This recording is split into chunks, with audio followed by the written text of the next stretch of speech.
Welcome to the Leaders in Payments podcast, where we talk to C-level leaders from across the payments landscape. We'll be discussing the products and services that impact the payment space today, as well as trends and predictions for the future of payments. We will also hear stories from our guests about their journeys to the top.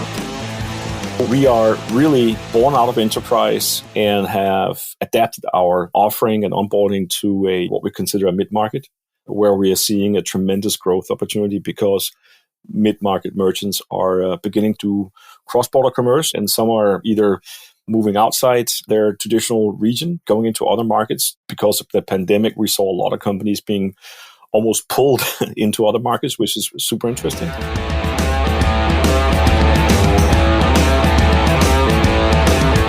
That was Kristian Gjerding, the co-founder and CEO of CellPoint Digital, and he is our special guest on this episode 183 of the Leaders in Payments podcast, and I'm your host, Greg Myers.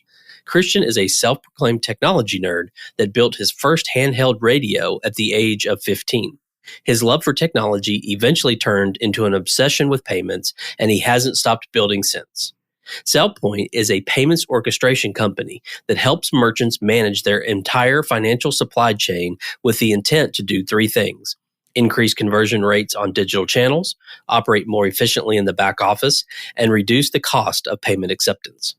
Kristian and I go on to talk about his journey to becoming the CEO, including where he sees the industry going in the next 2 to 3 years as it relates to the continued expansion of alternative payments, a barter-based payment system, and the need for a different approach to data as the government continues to get more involved. We've got a great episode ahead, so let's get started.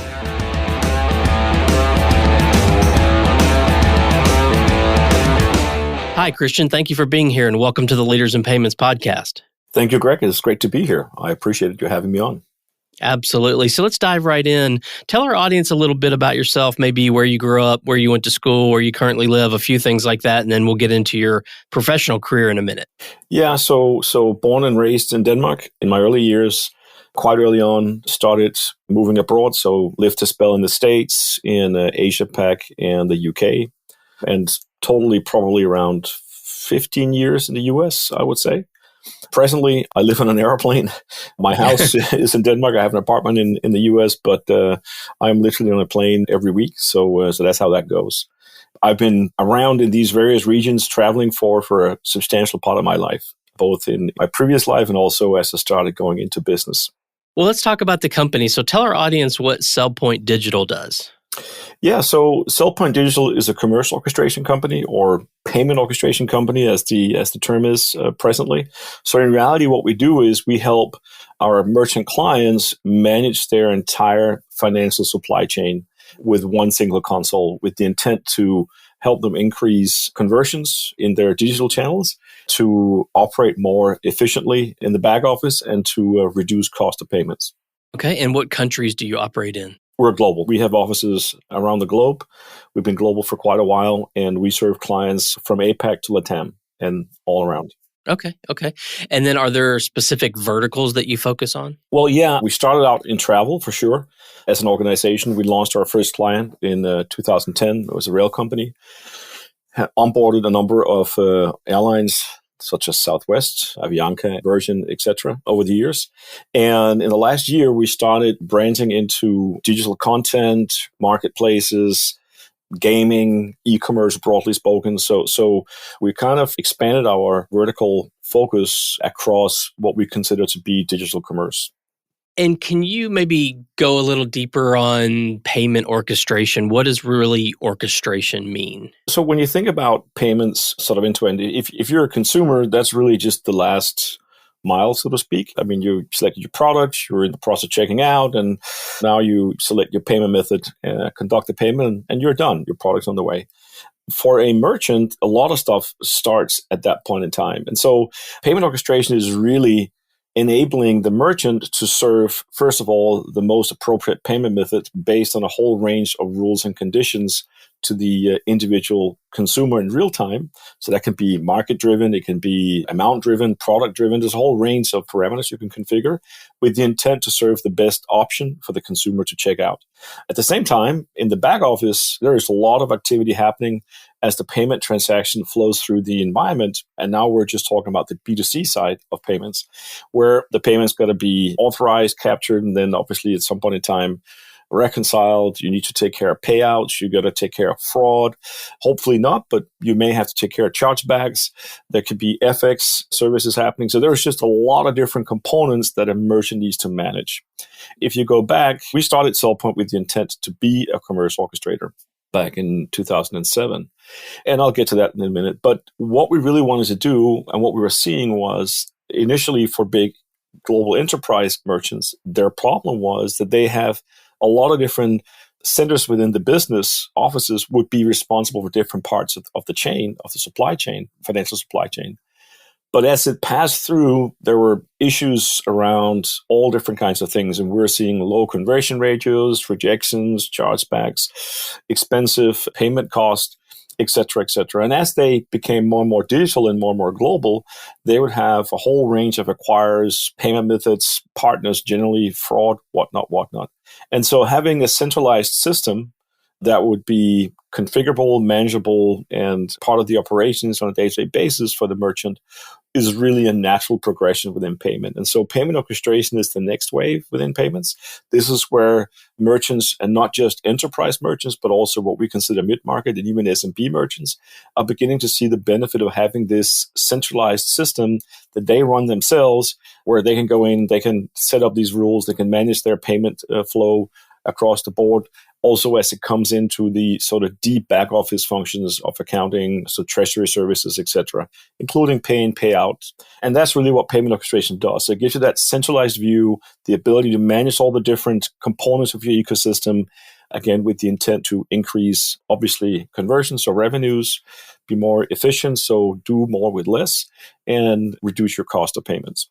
Is it operated like a SaaS model, or are there transaction fees, or a combination of the two? We do transaction fees. We find that our merchant clients prefers that. It resembles what they know.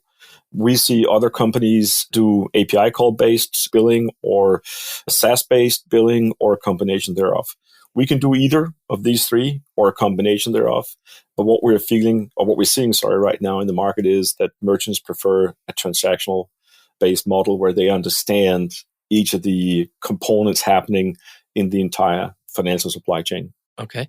And then how do you go to market? Do you have a direct sales team, or do you go through partnership channels, or a little of both? We do both, actually. We have a direct sales team and a whole lead generation department and SDR department to help us get in contact with merchants that are in the market for payment orchestration.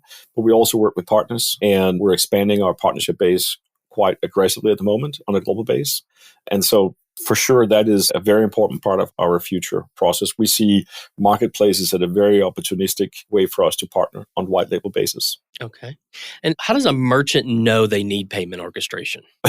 When you need to create a payments department and payment becomes a pain or a high cost, and I guess a high cost is a pain. So that's when you know you need payment orchestration. I think if you really want to take it in a slightly different direction, this question, payment orchestration has been useful for merchants for the past 10 years. As I said, we launched our first client in 2010. It was the full shebang. We managed everything across all their digital channels, mobile, web, call center. We serviced B2B payments, so invoicing from business clients and whatnot. And it was a rail company that was 80% manual, maybe 90% manual, who by mandate of the government needed to make that digital transition. And that was quite early on. We started the project in 2009. And while they did not understand they needed payment orchestration, they knew they needed commercial orchestration, which is what we really called it in the beginning when we started CellPoint. Okay. Well, what would you say differentiates your company from your competitors out there? So we started as a payment orchestration company. Whether we called it commercial orchestration or payment orchestration, that was where we started. We have significant experience in launch customers on a global basis. We have a very featureful platform that's proven in the market, has been proven for a number of years. As I said, we launched our first client in 2010. We're a global business, and we have a very extensive ecosystem. And we have the ability to onboard new components in the ecosystem pretty fast. So we are really born out of enterprise and have adapted our offering and onboarding to what we consider a mid-market, where we are seeing a tremendous growth opportunity because mid-market merchants are beginning to cross-border commerce, and some are either moving outside their traditional region, going into other markets. Because of the pandemic, we saw a lot of companies being almost pulled into other markets, which is super interesting.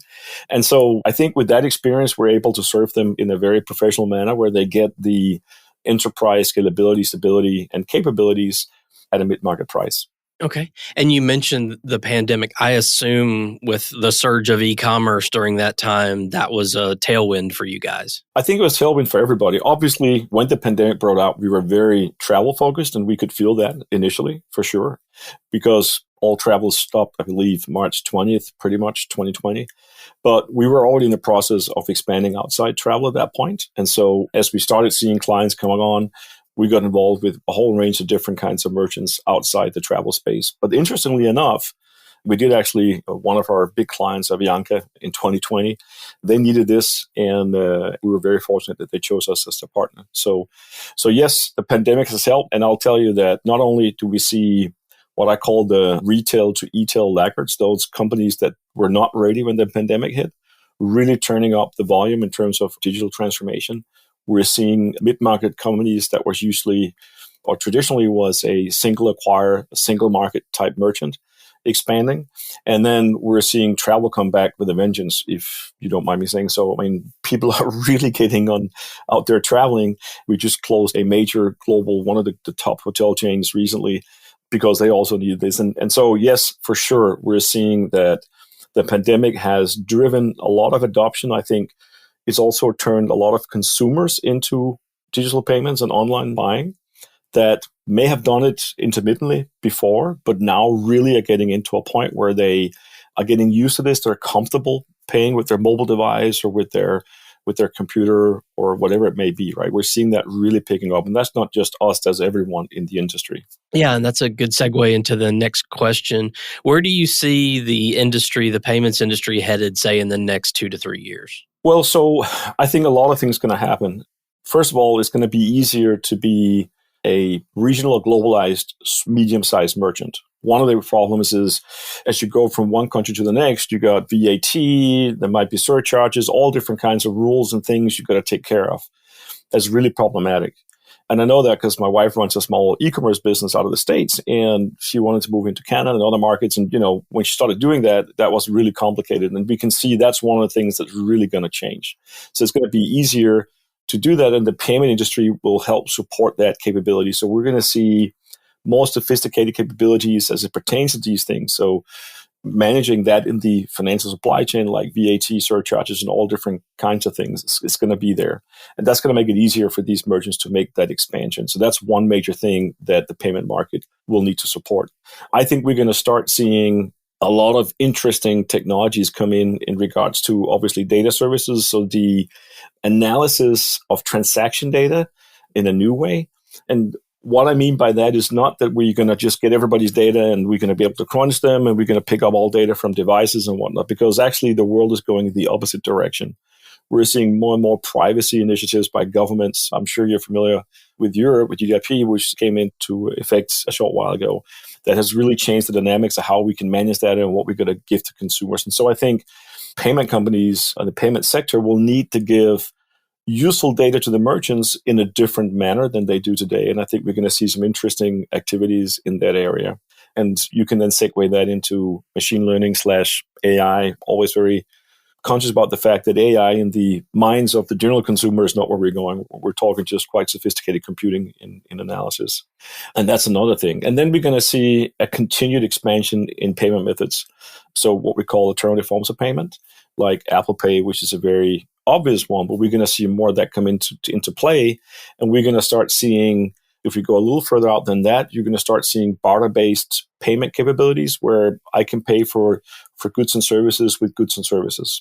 And so we're going to start seeing some really interesting, initially probably local and then regional and ultimately global initiatives around that where we're going to enable people who are in the unbanked parts of the world to actually get access into what I would call general global commerce. Do you think there's a role in blockchain and crypto coming soon? Yeah, absolutely. And we are already in it, other than we partner with a number of crypto gateways so we can offer our merchants to take payment in crypto. I think crypto is one thing, and most certainly certain things going to happen. I think we need to have a little more control over cryptocurrencies and NFTs for the general business to want to do it, and for the general consumer to use it for other things than trading, on the various crypto exchanges. But I think the underlying technology is going to really add a lot of value to the payments infrastructure. And I think in discussing open banking and other similar things, I think we're going to see a transformation of how the financial supply chain is glued together on a global basis in the next 10 years. Massive change is going to happen. And I think people is going to be able to do things in a very different way. We are seeing consumers and merchants having problems getting their business signed up for an acquirer or access to a business bank. And I can tell the same thing for my wife. Small company, nothing controversial, basic stuff. And just getting a business account that was not onerous or difficult or complex was really problematic, right? And there's so many different corporation types on a global basis. That's really difficult to manage. That's going to change. We're going to see certain things happening in that area where crypto will add immense capabilities, and not just in cryptocurrencies, but the blockchain technology itself. Yeah, I agree with you there. I want to double click on the data piece because I think it's interesting from a couple of perspectives. Obviously, like you said, there's the privacy issues, and I think that's going to obviously increase. I think in the US, we don't have a national privacy regulation. Like, it's state by state, and most states don't even have anything. Several are enacting them. So right now it's a hodgepodge of rules and regulations, but eventually I think we'll get there, and the US will have something similar to what is in Europe today. So that's one aspect of data. But you also mentioned being able to bring that data together in a different way. I mean, do you see an opportunity to monetize that data that you're providing to merchants? I mean, is that sort of what you're thinking there's a vision of doing in the future, or maybe you're already doing some of that today? We're already doing some of that today on behalf of our merchants. I think that's going to increase. But I think where the need for a different approach is going to arise is exactly because government's going to start getting seriously involved for good reasons, quite frankly. I do think that there's too much lax access to people's data. And on a personal note, I never accept all cookies from websites I visit. I don't. If an app wants to get access to all my data across apps or across app tracking, I just don't use them. And I don't do it because I think that the people don't really realize how much data they're actually sharing and what it really are being used for. And I think that's a big problem that's going to come to the surface. Because as we see the digital transformation, consumers are also getting smarter. And it's not that I don't think they've been smart, but they're going to be aware. They're going to understand what is the basic consequence of me doing all different kinds of things. And without going into this scary 1984 Orwell vision, I do think that there is a problem here, and we need to address that. Apple is addressing it. The iPhone is very easy to lock down as a user if you understand a little bit about mobile devices. That's going to get even easier, and I'm pretty sure Google will need to follow suit at some point in time, even though it might be contrary to their primary business model. And so what that means is you're going to have to give a different kind, or find different kinds of data and put them together in new ways that doesn't violate those new restrictions, whether by law or by technology or by desire from the consumer, and make that useful to act upon for the merchant. Because obviously, one of the things that is attractive with e-commerce is you can be very targeted in your acquisition of consumers. And so as that transforms and you become a merchant that is, that has a product that people want, and you're acting in a way where consumers find you approachable or useful, if you wish, that data becomes available in a slightly different format. And putting that together so that merchants can act upon it in the rightful way is going to be where this is going to go. And we're obviously very, very keenly looking into that area. Okay. All right. No, that's very interesting. Well, let's switch gears a little bit and talk about you. Tell us about your journey, kind of your background, how you got to become the co-founder and CEO there. Yeah. So when I left the military, I went into IT. This is quite a while ago. I was into enterprise IT, so mainframe technology. And as the years went by, a lot of different technologies came into play. I was a business person. As I said, I lived around the world and traveled a lot. Late 2000, coming in 2001, I kind of felt I worked enough at senior roles in different companies, some of the big brands back then. And I thought, hey, this is where I need to go and try my luck. And obviously I was straight as the dot-com crisis hit the world. The first one, the bubble. But timing is everything. And so I started a company that did mobile commerce, a completely different direction from serving Fortune 500 companies or 2,000 companies on the global plane.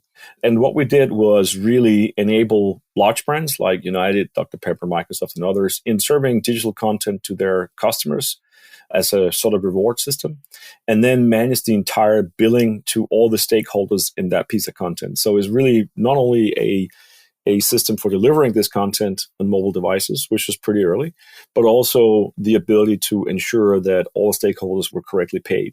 I remember this was before Apple had the iPhone out, right? So many years before. And that was pretty interesting. I learned a lot about the fact that digital is a sales channel, that the payment is not just credit cards. We were using all different kinds of methodologies in order to arrange that, mostly B2B, but also we saw reverse channels on SMS being a billing method. And that kind of taught me that, hey, something's going to change here. We could see, obviously, that even banks were beginning to discuss going online. So when I sold it in 2005, I sort of walked around and said, hey, what will be a natural next step for me to start my next business? And I sat down and I thought about the fact that, hey, a company that will be able to orchestrate the digital channel, which was growing and obviously would be mobile highly, and also cater for the increasing fragmenting payment ecosystem, which conversations were beginning. We were seeing, at that point, we were seeing all different kinds of trade organizations, industry organizations coming together and starting to actually do events on digital payments, Mobile Forum being one, NRF, the National Retail Federation in the US, being another, under ARTS back then. And so lastly, in my vision was that we had these enterprise merchants with very complex legacy infrastructure, and they needed to tie these three things together. And so that's how I started CellPoint. So I really jumped into the CEO role, both feet, in 2001 and just kept at it since. Okay. I've got to ask about the name. Where did the name CellPoint Digital come from? Yeah. So the story is a little bit stupid, actually. When I sold my first company, the business I sold it to, at some point in time, they were trying to raise funds on the stock exchange and whatever. The short version was that they had a company called CellPoint Mobile, or just CellPoint, sorry. And CellPoint was actually doing a lot of stuff within mobile technology, hence the name CellPoint. We bought the mobile component out as we started CellPoint. And back then, we then named it CellPoint Mobile to illustrate we were using CellPoint as a selling point instead of mobile specific. And then we added mobile to illustrate that was the channel we were focused on. So we always prided ourselves on being mobile first. And as I said initially, the first client began as an app, probably one of the first really sophisticated ticketing apps probably some stuff in APAC was ahead of us. Disclaimer, I would think. But at least in Europe, we were pretty far ahead. And so that's where CellPoint came into the market. And we switched to digital in, I think, 2019, just because at that point in time, everybody was mobile. Okay. Anytime I see an interesting name, I have to ask what the origin was. And as a founder, there's usually a good story behind it. So I appreciate you sharing that. What are some things that you're passionate about? So maybe one work-related passion and one personal passion. Well, I mean, so the personal passion is my family. I'm a family man for sure. And as I travel a lot, I try and spend as much time with my family when I'm not traveling. And I'm very passionate about that. So that's all the things that entails: sports, whatnot, even homework I get involved in. And that takes as much as my time as I can allow, or that my business will allow. And I really try and prioritize that. I try never to travel on a birthday or a big holiday. I'm always at home. You can't always do that, but that's really something that's important to me. And it may sound a little traditional, but that as I as a person started to travel that much and then got married and had a family, that really took priority. And I always promised myself I wouldn't be that person who was never home, completely unknown to my family. So that was a big thing for me. In work, I'm very technology oriented. I'm a little bit of a nerd. I built my first ham radio when I was 15. I bought an old mainframe when I was 18, got it booted and everything, plugged in and all that good stuff, and not using it for anything. So I've always been a technology nerd. I really enjoy technology. I find it fascinating what you can do with technology. And in the past 15 years, I've become also a payments technology nerd, if you wish. Was never good enough to be a programmer. I could program in the early days, but not very well. And I just saw these WizKids surpass me real fast. And so creating those product visions was really where I found my space. And that was the foundation both behind my first company and CellPoint. Okay. Final question. So What advice would you give someone, say they're coming out of college, they're interested in the payments industry or fintech or whatever combination you want to call it. They want to come into this industry and make a career out of it. What kind of advice would you give them to be successful in our industry? There's a lot of advice, right? And if I could say two things, I would say figure out the why and the who. Why would people buy from you and who will be buying from you? And religiously focus on proving the value of your solution initially. If you do that and really focus on getting clients to give you feedback, whatever way, right, then you get a better chance. And I think probably one last thing, if I can give more than one advice, would be never quit. Never quit. There is always going to be so many hassles. It's really tough unless you've done it a million times before. Starting a business is hard work. There is no days that's just going to breeze by and everything was just hunky-dory. You're always going to run into things. And as it grows, those things, like with children, small problems, big children, big problems. One thing I was told was that 90% of companies dying don't die from starvation. They die from indigestion because suddenly you are succeeding and then you didn't plan for it, right? And it becomes difficult. I hope that was useful. Yeah, no, I think that was great advice. I think we're almost 200 episodes in, 180 some, I think. I think you're the first person that has done the analogy of small kid, small problem, big kid, big problem. I think that's great. I think I think overall it was all great advice. So I appreciate you sharing that. Well, Kristian, we've covered a lot of ground about the company, about the industry and where you think it's headed, and then obviously about your personal journey. Is there anything you'd like to add before we wrap up? I just want to say that if you're out there and you got an entrepreneur in your stomach and you're not quite sure, take the plunge. It is the best thing I ever did. It's most certainly worth it. The world needs more entrepreneurs.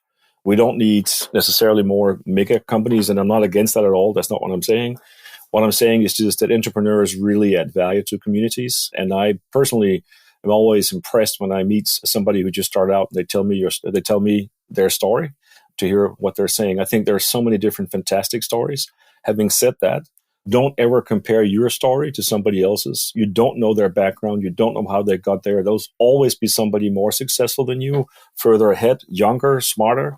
The game is to enjoy what you do and stay focused on your mission. Yeah, that's great. Well, what's the best way for people to learn more about CellPoint Digital? Take their mobile device or a computer and go into cellpointdigital.com or just search for CellPoint Digital, whether one or two words, or payment orchestration online, and a lot of stuff will come up. We've done a lot of thought leadership over the years, obviously been lucky enough to be invited on your podcast, to be interviewed and on podcast and whatnot. So there's a lot of content about us out there in the market.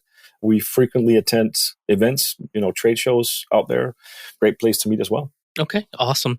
Well, Kristian, thank you so much for being on the show today. I know your time is very valuable, so I really appreciate you being here. Well, thank you for having me, Greg. I really appreciate it. Absolutely. And to all you listeners out there, I thank you for your time as well. And until the next story.